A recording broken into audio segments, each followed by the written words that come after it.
Okay, good day guys. So this is the last section of the 2019 paper. So this section has to do with pure language. So yeah, you need to know your language rules, sentence construction and that type of thing. This is the only section where spelling would definitely count because we are dealing with language. So make sure that you spell your words correctly, that you know how to, I almost want to say, speak Afrikaans properly. Okay, so this section is very easy if you are familiar with Afrikaans. If you hear Afrikaans constantly and you practice it constantly. Because yes, all of these things have rules, that is very true. But there's just Afrikaans sounds a certain way, and if you can hear that you're making a mistake, that is the key to this. So yes, you can learn all the rules, but there are so many exceptions to the rules, and that's often what they then focus on is those exceptions, not the norm that you've done up until now, because that's more primary school, maybe senior phase rules that you learn, and then you get tested on that. So they like to focus on exactly the things that are not within the norm. So it's very, very important for you to listen to Afrikaans and to really know what it sounds like. I know this sounds very weird and a little bit arbitrary, but it is really, if you know what it sounds like, what sentence construction sounds like in Afrikaans, what the language sounds like, then it's a lot easier to do this part D, because then I'm going to take a very big chance in saying that you don't even have to know the rules, because you'll know that it doesn't sound right. Okay, same goes for English. I'm going to talk, I'm not English first language speaker anyway, so if someone makes a mistake speaking English, you automatically pick it up. It's not like in your head you say, yeah, but that's not the plural for this. That is not where does and don't is used. It's not like you go through the rules in your head when you hear someone speak incorrectly. You know, because it automatically doesn't sound right. So really, if I can give you a tip in mastering this section, it's really to just listen to Afrikaans. Listen to Afrikaans soapies. On DSTV, there's a whole 3 channels devoted to Afrikaans. On YouTube, there are Afrikaans videos, and really to just listen and hear what the language sounds like. Then this section would really be very easy for you. It will just come naturally. But if that is not the case, I'm not expecting you to, in a half a year or a few months, learn the whole language. Then following the rules would be your best bet. So you have your Afrikaans second language guide, that study guide. So that is your Bible in this section. It's really something that you need to go through at least once or twice a week, if not every day. That would be the optimal choice. To go through that rules, to know when to change sentences, and more than that even is the sentence construction. If you know the sentence construction, if you understand the subject, object, and verb, the construction of a sentence, then you are almost there to formulate any sentence. Okay, so really that is important in this section. All the other sections up until now, there's kind of something that you could get away with even if you don't know Afrikaans that well. I mean, I've taught you the few skills to have when you do comprehension tests, when you analyze text, even when you do the poetry section, when you do the summary, everything is there for you. So you just have to understand it. But now it gets to, you have to know Afrikaans to do this section. Okay, and actually this shouldn't be a very difficult section for you because you've done it since, let's say, grade 4. Okay, let's just take ultimate from grade 4 up until now. You've done Afrikaans, you've done the rules. I mean, rules don't change as you go along. Really, if you master all Afrikaans rules in grade 4, it doesn't ever change. It stays the same. It's not really something that you can build on. A rule is a rule, and it stays that way. Yes, the level of the rules change to an extent, but really, if you know the basics of every woordsoort, of sentence construction, of verkleining, of meervoud, those things, it doesn't change. It stays the same up until now. So really, master it as quick as possible. That's what I want to say to you, but I guess that's a little bit late for you guys. So really just go through that study guide. Okay, so section D consists of the sentence construction, then the language that you're going to do, so the paragraph that you have to follow the instructions, and then the communication skills. Okay, so with sentence construction, the most important thing to remember is your study guide. Okay, so I've just included this little comic in here because the comic is in the paper itself. So now, some of the students ask me, is it important to read this comic? No. Okay, it's really not. It's there for your entertainment. It's really not going to help you with the sentences that you're going to have to change. If you are a slow reader, once again, please don't waste your time reading this comic.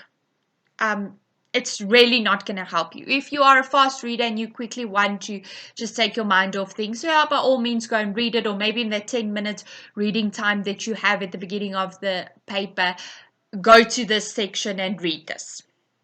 Okay, as I said, read the unseen poem and then read this for your own sanity and just to be entertained for a little bit. But really, no, it's not going to help you. Okay, it's just a visual picture. Maybe if you're a visual person and you want to see how things happen, to an extent this will help, but really, really, really, it is not necessary to read this. Okay, you're not going to get answers from it. Okay, so most important thing in this section is to know STOMPI. So if you are very confused about STOMPI, you really don't know what's going to, you don't even know what STOMPI stands for, then I suggest that you quickly, as a crash course, go and watch this video. Okay, it explains STOMPI very well, how it works, the sentence construction of it. Okay, another thing that's very important in this section is the leidende bedrijvende vorm. Once again, if you now hear this leidende bedrijvende and you feel, oh my word, what is that? Please go and watch this YouTube video so that you can familiarize yourself with that. Okay, and then for the rest of the rules in here, this guy, Henk Farwell, so he's really amazing. He makes amazing videos on YouTube, really explains very well. So go to his channel. That is his name and surname. So put his name and surname into your search engine, and then that is his little picture that he has on his YouTube channel. Go and subscribe to it and then listen to his videos. He has it all labeled very well. So if there's some sort of concept that you don't understand, please go to it. Otherwise, this is the link to his channel where you can also subscribe. Make sure that you do that and go through his videos and see what you struggle with. But he's really, really an amazing teacher, I'd say. So if you have time and you really don't know what's going on up until now, please go to his channel and check out these things. Okay, I'm not supposed to advertise anyone on Facebook, but on YouTube, but I must really say this guy is amazing, and he's done all the work. I think he has a lot of experience, so go and check it out if you are still struggling a little bit. Cool. Okay, so for this section, this is basically what is important, and then obviously the times, past tense, future tense, present tense, but all of that is in his channel and he explains it very well. So if language is really not your strong point, spent a day or two just going through his videos, making summaries, going through your own study guide to make sure that you know what is expected of you. Okay, cool. So let's look at the sentences that you were supposed to go through. So as I said, really important is the sentence construction, STOMPI. Okay, if you know that, then the rest of this will be quite easy because then you can just implement the leidend and bedrijvend or tenses or whatever you need to implement. But for this construction of the sentence itself, it's very important to master STOMPI first. Okay, so the sentence that you were given says, die kinders luister na meester. Die kinders sit in die wetenskapklas. Okay? Now it gives you a word to start with. So normally in this section, if you get two sentences, it means you're going to have to combine the two sentences into one sentence. Okay? Follow STOMPI to do that and you'll be fine. So now you have to start with die kinders. Okay, wat na meester luister sit in die wetenskapklas. So they gave you die kinders and you know you have to combine the two sentences. Okay, so no STOMPI, you know you first have to have your subject, then your verb. You can second verb, okay, that's not always the case, but if there is a second verb, and then your object. Okay, so you need to know that those follow on each other. Once again, if you know Afrikaans and they give you those two sentences, it's almost like an automatic thing that kicks in how to compile the combined sentence and what sounds right in the combined sentence. Okay. 2. Baie eksperimente word elke jaar deur meester beplan. Okay, so because it says word elke jaar deur, word deur, we know is a clear indication that this is in the bedrijvende vorm. Now, a lot of the times you have been tested using leidend going to bedrijvend. So you know somewhere you need to add word deur. Okay, now they test you the other way around. So now you must take it from the bedrijvende vorm and put it into the leidende vorm. And that we are not used to. Okay, so now we know that in leidend and bedrijvend, the subject and the object change around. Now we must change them back. Okay, that's the essence of leidend and bedrijvend. If you really don't understand leidend and bedrijvend, you're really very lost with this answer. This isn't even close to the answer that you got. Please go and watch that video on leidend and bedrijvend and make sure that you understand why this changed to this. Okay, so meester beplan elke jaar baie eksperimente. Okay, so this will be the leidend. So this is actually the easy sentence. So you took it from the hard sentence to the easy sentence. Okay, next one. Meester moet sy eksperimente voor die les oefen. Okay, now it says, meester behoort. So moet changes to behoort. Now once again, yes, there is rules to follow under that, but if you know what Afrikaans sounds like, it's almost a given what the rest of the sentence needs to be. So you know you need to add te oefen at the end. Okay. Then, okay, there's just another example. So if you took that route, it's also right. So there's two possible answers there. Then the next sentence, meester sal baie versigtig wees, aangesien hy baie eksperimente doen. Okay, so now it's changed around. Meester doen baie eksperimente, daarom. Okay, sal hy baie versigtig wees. Okay, so they change the sentence around. They make the object the subject and the subject the object. So once again, this is actually leidende en bedrijvende vorm. Okay, so if you've mastered that, once again as well, if you know what it should sound like, you're going to be fine. Okay.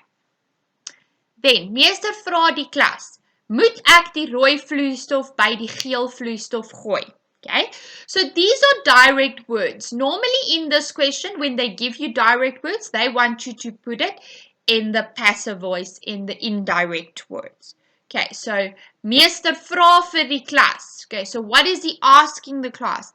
Okay, so this is then indirect speech. So it goes from direct speech to indirect speech. And once again, if you know what it should sound like, it should be easy. Okay. Meester besluit om nie die eksperiment te doen nie. Okay, verlede week. We know verlede week is an indication of verlede tyd. So if you don't know the rules of verlede tyd, once again, please go and watch those videos on past, present, and future tense so that you understand that. Because directly when you see verlede week, you must know that that sentence needs to change in the past tense. And in this case, meester besluit om nie die eksperiment te doen nie. It is in present tense. So you must go from present tense to past tense. And there's rules to follow. So please, if you don't know those rules, go and watch those videos. Go to your study guide to make sure that you understand why that sentence changed to that sentence. Okay. Next question. Het meester nog eksperimente om vandag te wys? So we know this is a question. Okay. Normally when there's a question, you are going to have to give the answer. And now because it starts with nee, we know it is negative. Okay. So we go take it from the question to the negative form. If you don't know the negative form, you're very confused now. Once again, go and watch those videos. So it's a question, so we must give the answer in the negative form. Okay, die student is opgewonde en help meester met die eksperiment. Okay, volgende keer sal die studente, okay, because they sal, we need to know that it is future tense. Because sal is there, that is the indication word. Volgende keer as well, volgende, but sal is the indication that this is future tense. And we know that is an indication that it is present tense. So you must take the sentence from the present tense to the future tense. And there are rules to follow to do that. Okay, so these key words that you see here should indicate to you what to do. And then you should go back into your little files in your brain and access the future tense rules and regulations for it. But once again, if you know what Afrikaans sounds like, you will know automatically how to change this sentence. Okay, so moral of the story, start listening to Afrikaans. Really start listening to recordings, listen to even just soapies. Entertain yourself, go and watch a soapie. Okay, next sentence. Die studente wil hulle ore toehou wanneer meester sy eksperiment doen. Gister, okay? So, gister should indicate to you that it is past tense. Gister should already access those files that have to do with past tense, the rules and regulations that has to do with past tense. That's a word that you should access immediately. Okay, and we should know that this sentence is written in the present tense. So we're going from present tense to past tense, and we should access our rules that have to change. Next one. Die student geniet meester se les. Sy eksperimente maak hom bang. So we know there's two sentences. So in some way we're going to have to combine them. Okay, now it says to us starting with alhoewel. So the combined word is already in the beginning of the sentence. And now we must write the rest of the sentence. Once again, knowing what Afrikaans sounds like will help you here. Okay, next sentence. Meester kan die studente wys om gevaarlike eksperimente te doen. Okay, we're changing the subject and the object around. So we know that is leidende and bedryvende vorm. And we know that there should be a word deur somewhere. Okay, word deur because we see that it the object is now the subject. And automatically that should access the file of leidende and bedryvende vorm. Okay. So basically, guys, for the sentence construction, really you should know what Afrikaans sounds like. You should know your sentence construction rules. Not so much woordsoorte in the sentence construction, but the tenses, definitely, leidende en bedrijvende, active and passive voice, and then sentence construction. Those are the 4 things that you have to master when you do the sentence construction. And also, obviously, the linking of 2 sentences. So that word that links 2 sentences. Okay. Now, the next one is woordstrukture. So with woordstrukture, you need to know your woordsoorte definitely. Trappe van vergelijking, verkleining, meervoude. You need to know all of those things to be able to do this paragraph. They always ask more or less the same type of questions in here. Okay. You are quite used to doing this type of paragraph, so let's just go through it. Okay, so even yeah, when you know what Afrikaans sounds like, you can almost finish the sentence without even looking at the instructions, because it will be an obvious change to the sentence. They change the sentence so that it makes sense. They change the paragraph so that it makes sense. So let's see. Jeremy se tas word al hoe, okay, vergrotende trap. So already when you see vergrotende trap, it should access that you should use trappe van vergelijking. Now we have the word swaar. So we know trappe van vergelijking for swaar is swaar, swaarder, swaarste, but it asks for the vergrotende trap. So we know it's swaarder. Vergrotende is the second one. Oortreffende trap is the third one. Okay, vergrotende, then oortreffende. So we must know which one to use. Soos die week aangaan. Vrydag gee die afkorting. Okay, afkorting, not really something. Yes, there are rules attached to it, but there's so many exceptions to the rule that this is also something that hopefully you go through in your study guide and you literally study off by heart. Days of the week, days of the month, titles, those type of things. You can just learn them and then this will be easy. Okay. Het hy die baie gee die oortreffende trap. So yeah, we once again know that we have to access trappe van vergelijking. We know that there are 3. It's first the root word, then it is vergrotende trap, then oortreffende trap. So baie, meer, meeste, oortreffende trap is the third one, so we know it's meeste huiswerk. And just listen to the sentence. Vrydag het hy die meeste huiswerk. Okay, you can't really say meer huiswerk. Vrydag het hy die meer huiswerk. That doesn't sound right. So automatically you'll know that meeste sounds right in the sentence. Okay, next one. Hy moet asseblief skryf die afkorting uit. Okay, I'll skip this one. Sorry about that.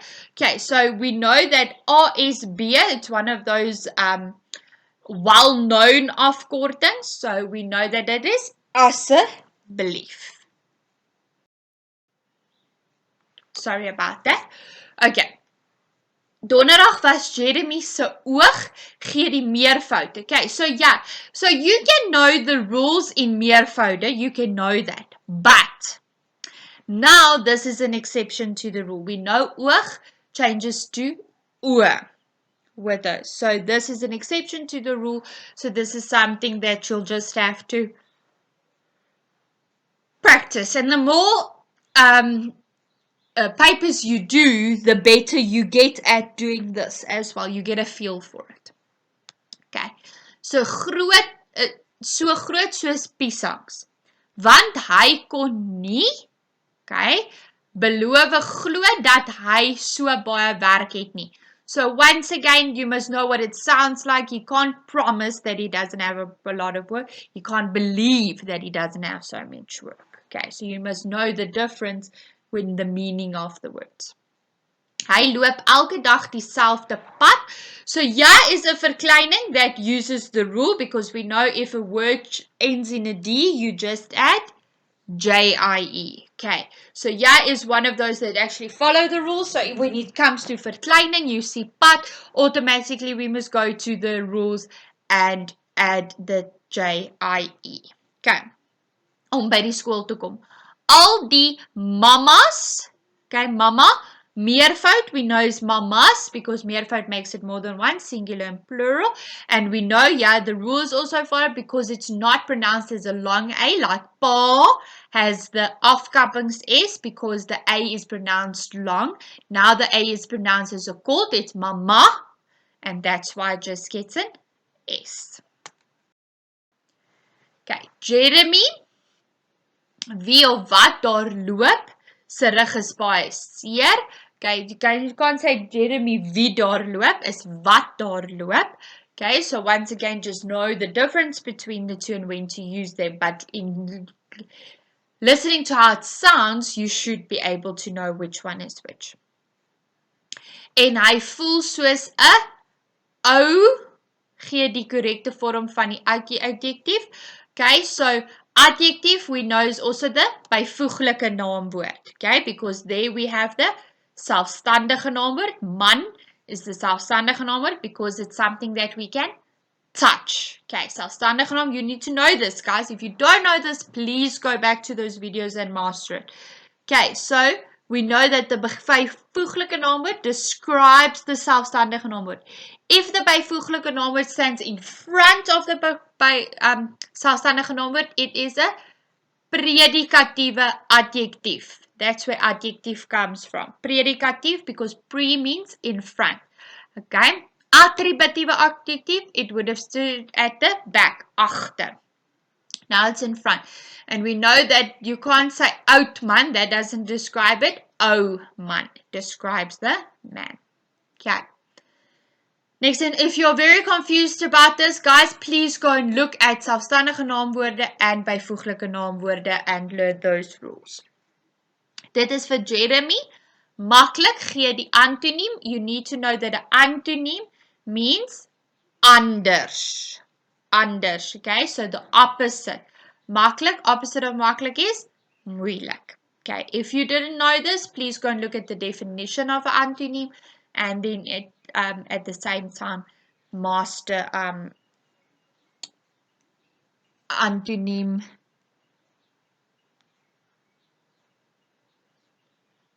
Oh, no, I can't remember. Okay, antoniem, go and master what the definition is. Okay, hy is nog baie jonk, gee die intensiewe vorme. So there is only so many intensieve vorme. You can literally learn them off by heart. Go to that list in your study guide.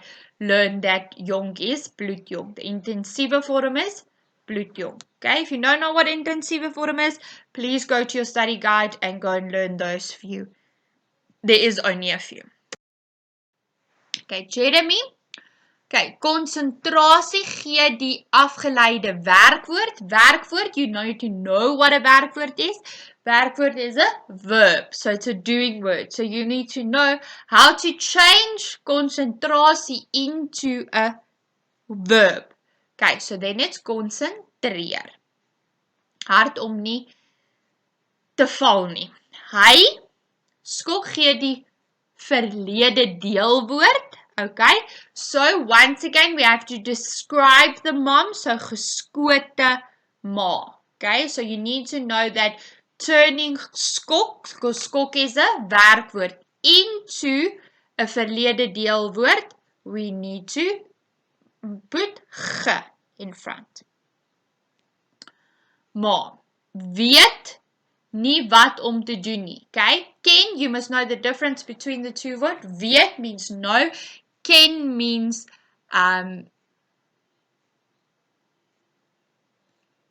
acquainting. Okay, so you need to know the difference and when to use what, and we use weet. Okay, om hy, sy, hom te kan help, kies die correcte voornaamwoord. So you need to know the voornaamwoorde, when to use what per voornaamwoord. Remember we discussed, you have persoonlike, besitlike, wederkerende, all those voornaamwoorde, you need to know them and you when to use which one, and it is hom that you should use here. Okay, guys, so if in this paragraph you really felt overwhelmed and you were very confused and you didn't know what is going on, please go to your study guide, master the woordsoorte, master what to do in each section so that you can really do this and practice, practice, practice. Taal is also all about practice because after a while you get the feel for it. Okay, then kommunikasie. So this is the last section of the paper. So when you get here, you get a little bit excited. You are almost done with the paper. So this is just communication skills. So really the only thing that will help you here is to talk Afrikaans. To listen to Afrikaans, to talk Afrikaans, to know how to reply in Afrikaans. So those unprepared speeches and so on, this is where that comes in. Speak to one another, know how to reply in Afrikaans. So the instructions will say, lees die inligting hieronder, so you have to read the information, voer die instruksies wat by elke situasie gevra word uit, so just follow the instructions, skryf elke keer die woorde neer van die persoon wat praat. Okay, so the reply, you have to give a reply. The reply must be between 15 and 20 words each. So every time you reply, every question, you must use at least 15 to 20 words. So you can't just say ja of nee. Don't think you can cheat like that. You need to know that amount of words. Okay. Moenie die vetgedrukte woorde gebruik nie. Important instruction, do not use the words that are written in bold. So you're not allowed to use the words that is given to you. You must use your own words. Okay, now they give you a little picture. Yeah, you can look at the picture. It's very nice to look at, but it's the response that counts, and the response will only thing in the response that might change is the gender. So no A is a girl, B is a girl, C is a girl, D is a boy, E is a boy. Okay, so maybe the use of the voornaamwoorde will change, and maybe if you must make up names, or they give you names, you should know if it is female or male, and the picture will indicate that. Okay, so what do you get marks for? Okay, so this is the guideline in our guideline that we use to mark. So it firstly says, daar sal vetgedrukte woorde by elke vraag wees. We know that. Kandidate moet die vetgedrukte woorde in reaksie gevoel omskryf. Gegewe woorde mag nie gebruik word nie. So yeah, it says to you that they're not allowed to use the bold words. And if you do that, you lose a mark. Spelling word nie gepenaliseer nie. So spelling in this case does not count. But we need to know what you are saying. So you can't just use any words. It still needs to make sense. By elke sin moet 'n akkurate woordtelling gegee word. Once again, just like in the summary, we need to know how many words you're using. If you lie, you lose a mark. If you use more than a certain amount or less than a certain amount, also lose marks. So don't lie, use the right amount of marks. Okay, so you get 1 mark for inhoud and 1 mark for taal. Okay, so if the sentence is written correctly and you know what it says, you get 2 marks. Minus 1/2 per taalfout, so not spelling, but language still counts, so that's sentence construction. Kandidaat mag meer as een sin skryf, so you can write a paragraph because remember it's between 15 and 20 words that you have to write, so you can write more than one sentence.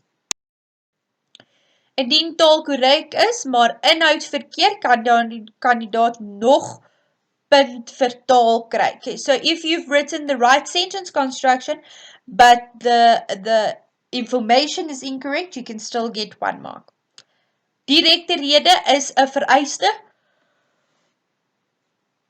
So in this section, you have to write direct words from the person, because remember, it's communication. Geen Engelse woorde nie. So guys, please don't use English words. That goes for the whole paper.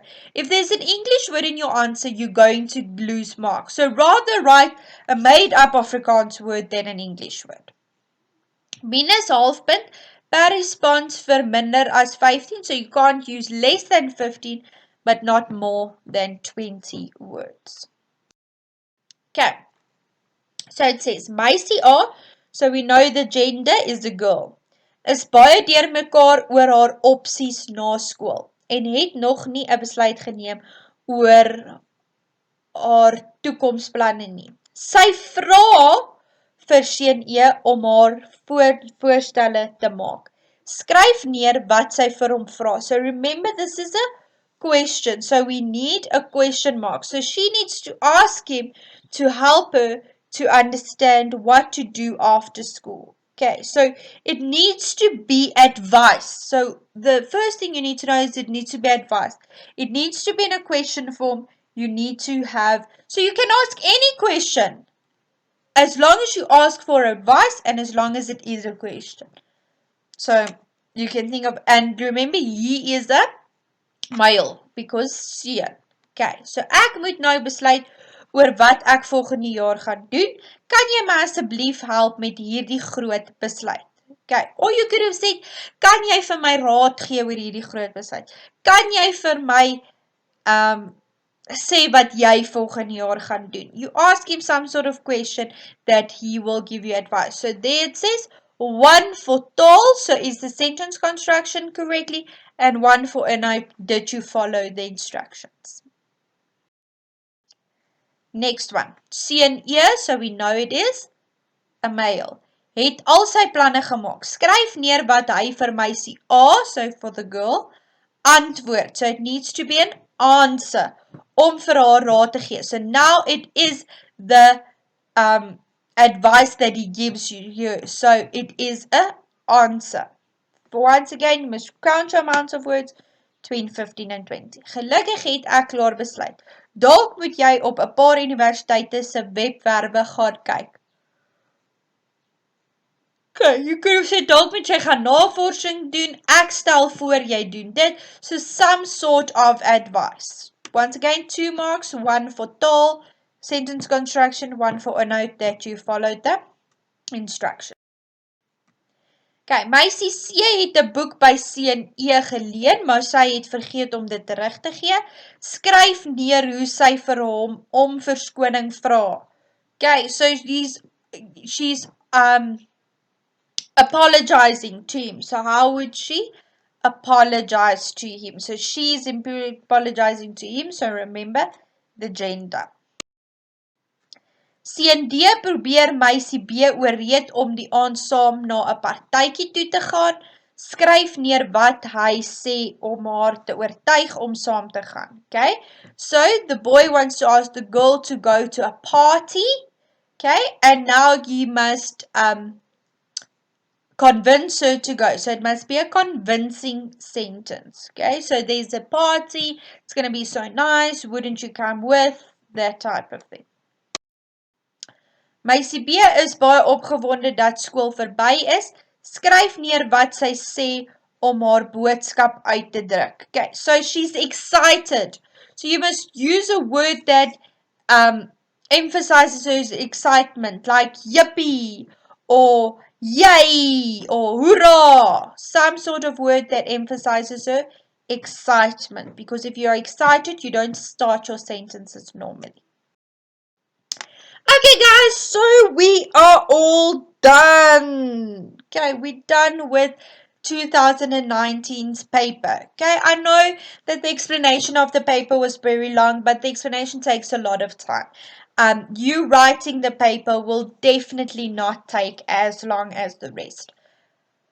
This next section shouldn't take you more than a half an hour to complete. I almost want to push it and say 20 minutes max.